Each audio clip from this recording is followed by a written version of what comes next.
We are very excited on UK Talk Radio because we're catching up with the author Lisette Martinez. We're talking about her fantastic new book, which is called Born of Fire, The Phoenix Knight. We'll find out about the characters. We'll find out about the story without giving away too much. This book has had so many fantastic reviews online, and quite rightly so. Let's catch up with the author right now. All the time. I listen all day, every day. I don't know, I'm just addicted to it.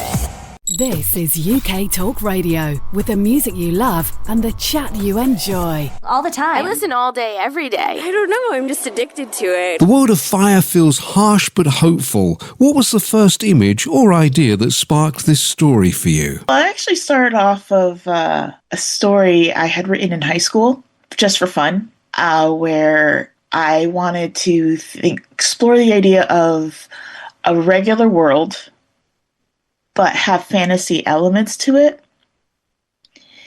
And it started growing from there. I had finished that story. It was very much a high school student's story. But I picked up from after this one story and it sparked the idea of, okay, what happens beyond? What would happen if the world fell apart? And at that time, I was kind of going through my own emotional stuff in college. What if the world fell apart? But what do I have to do to feel better? What does someone else have to do to feel better? And it started growing from there. It usually starts with just a thought. What happens? And when things get hard, what do we do? Yes, always a good starting point because you want plenty of conflict and tension in a novel. Rue is a reluctant hero. Now, he's haunted by failure rather than driven by confidence. So why was it important to you that he wasn't a traditional fearless warrior? I think at first because, one, we have beautiful examples of that already. And I wanted to see, well, what happens if our hero is just a very human, complex person like the rest of us? We all have fears. We all have our own baggage. And what do we do when all of that is so heavy, but we have very big responsibilities to move forward? And so while this is much more extreme case, his job is to save the world, essentially. I wanted him to feel real. I wanted him to feel real to other people who read this, that, this person is more scared than is brave or courage or any of that stuff. I mean, he has it, but it starts from a place of moving past his fear instead of just going for it. Instead of just knowing this is my role and I'm going to take it and I'm going to go forward. And while that's interesting, making it someone who's kind of doesn't want it in a way, I found far more fascinating to explore. And I think that's more realistic as well. When I read it, I liked that because that is more realistic. And I think that's how most of us would approach the situation. You would be fearful. There would be concern, well, more than concern. So I think that's a fantastic approach for the character. Now, the novel itself blends post-apocalyptic survival with mystic warfare. Was that planned from the start, or did the fantasy elements grow as the story developed? That was it was actually the post-apocalyptic part that kind of, and while it's everywhere, that was kind of the second part. I wanted a fantasy world first. I love fantasy. I love magic and the possibility it brings. And as I had stated before, I wrote a story and I was imagining it like an everyday story like myself. With fantasy. And then I was like, okay, I wrote that, but what if the world itself wasn't just a normal world? What if everything had collapsed? What do you do in life when everything around you just isn't right anymore. And my original story that was supposed to be the ending of a long line of stories in my head. And I was like, well, I want to explore beyond. What if things were supposed to be good? Things were supposed to be safe. World peace was supposed to happen, but it didn't. How would this character I am seeing navigate through it?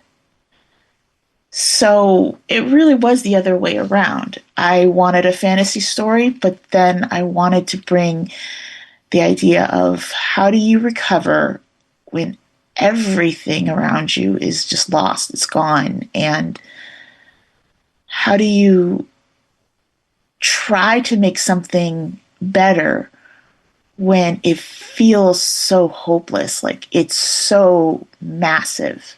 How do you handle that? How do you even figure out what to do? And it kind of grew from there. And I think for the reader, that's what makes it even more exciting as you read it, because it is such a massive challenge. So we're all gripped by that. Well, how are you going to get over this? How will you surmount this massive challenge? So I think that makes it big odds from the beginning. Now, as far as the book is concerned, fire is a powerful symbol in the book. It's destructive, it's cleansing, and transformative. So what does the fire inside represent to you on a personal level? On a personal level, when I was younger, I finally understood why I was struggling in school and stuff like that. I had a learning disability, and so many people, I also developed epilepsy. And for me, it was like, okay, so many people told me just, don't worry about the school thing. Don't worry about everything. You'd make a wonderful beautician. And it was counting me out as a person. And I had to figure out, and thankfully with the help of my parents and some really great teachers, what's going to push me to go beyond other people's expectations? I'm going to have to work harder. So what's that spark inside me to keep me going? And then, so having a personal determination has always been something I've been working on and developing as I grew up. And I wanted to see that in a much bigger way, explore it, and know that no matter how hard it is, no matter how much you have to go through, there is still something inside of you. There's still a push, even at the absolute most weakest moment. There's a push. You can find it within you and just keep going no matter what. You can recover. It's hard, it's exhausting, but it's necessary. And I really wanted to emphasize this in this character, that he's gonna go through a lot. He knows it. He has a big ticking clock on the top of his head, or at least that's what he imagines, but he has to keep going. There's almost no choice. And I wanted him to feel that way. And I wanted other people who might read this to know it can be hard, exhausting. You might want to give up, but don't. There's still a spark within you that you can flame and grow. And you're a good example of that. As you just mentioned, you've turned a negative situation into a very positive situation, and you've given hope to other people as well. In the novel itself, Anne's arrival, now this completely alters Rue's path. How do you approach writing characters who act as catalysts rather than warriors themselves? Well, I saw her more as a teacher. I'm a teacher as well. My family is, and teachers have always been a catalyst in my life. It was a teacher who discovered that I was struggling. It was teachers who pushed me forward. My parents are also educators themselves. And I wanted to take her and be like a teacher. There's a path for you, and we can work together to push it forward. So I saw her a lot like the teachers I've had in my life, but also in that story in high school, which I've referenced before, she was the kind of reluctant possible hero, and someone came in and was a catalyst for her. I'm actually working on trying to rewrite their story from a high school kid, from an adult's position instead of a high school kid's. And this was her chance to be the same thing for someone else. This person came into her life and changed it forever and gave her a path that she didn't think was possible. Now here's her chance to do that for someone else, especially someone who's struggling and has seen so much trauma, so much pain. Here's her chance to give him a little bit of hope, hopefully. Yes, a big responsibility and burden, but there's hope there. So in a way, she's a lot like the people who've been in my life. That's very powerful. And for someone picking up Born of Fire, The Phoenix Knight for the first time, what do you hope they feel when they close the book? I hope there's kind of a mixture of a bit of a bittersweet ending. You know, he accomplishes it at great cost, but there's still hope. You don't see the changes right away. You don't see the result right away, but it's there. And I hope people can apply that to themselves, that things will be hard, things will seem hopeless, and even the best in life might cost us a lot. But it's important to do it anyways. It's important to move forward anyways, so that they can have their own journeys and know no matter what, and no matter what you go through, you're going to be okay, and the people around you will be okay. That's a very powerful and a very hopeful message, and very much how life is. To round off, so you've obviously written this book, it's now out. What are your future plans? Do you have another book on the go at the moment? What's next? I'm working on proofreading a second book that's based on a side character in this one, where he has a friend that kind of comes in and out of the story. And I'm working on proofreading, formatting the manuscript and everything like that for a young woman's story of she has to take on a leadership role after the greatest leader steps down. What do you do when you have to fill in his shoes that everyone idolizes? Everyone sees as the greatest hero, greatest leader they ever had, and now you have to take over. So I have a second book coming out, side character, but Rue does show up in it here and there, so everything stays connected.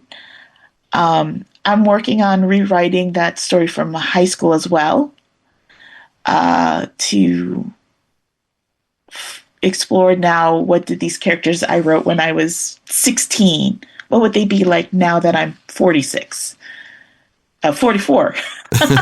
You've added a couple of years. Yes, I did. I'm 44. You don't want to do that. No, not yet. Well, it's been an absolute pleasure to talk to you, and I think more importantly, we both managed to say apocalyptic correctly. So, Yes, I'm very happy about that. thank you, Lisette. It's been an absolute pleasure to talk to you and find out more about your fantastic book, Born of Fire, The Phoenix Knight. And I'm going to spell the author's Christian name for you. It is Lisette. That's Lisette. Lisette Martinez, and that book is Born of Fire, The Phoenix Knight. You can also follow the progress of this fantastic book in our recommended books. That is the UK Talk Radio Best Books Chart 2026. Simply go to uktalkradio.org, that's uktalkradio.org, and click the link that says the Best Books Chart 2026. Scroll down and find Born of Fire, The Phoenix Knight. Click the green arrow next to it to vote for it. You can vote once in a 24-hour period, then come back again after that time to vote, and follow the progress of this fantastic book in the UK Talk Radio Best Books Chart 2026.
Thank you, Lisette. It's been an absolute pleasure to talk to you. We've been talking about your fantastic book, which is called Born of Fire, The Phoenix Knight.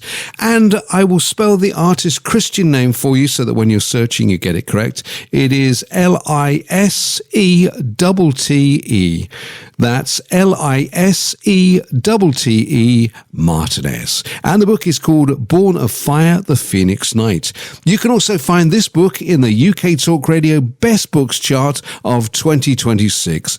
Simply go to uktalkradio.org, that's uktalkradio.org, and click the link that says the Best Books Chart 2026. Scroll down and find this fantastic book, Born of Fire. Click the green arrow and vote for this book, and then follow the progress as this song and follow the progress as this book and follow the progress of this fantastic book as it ascends the charts.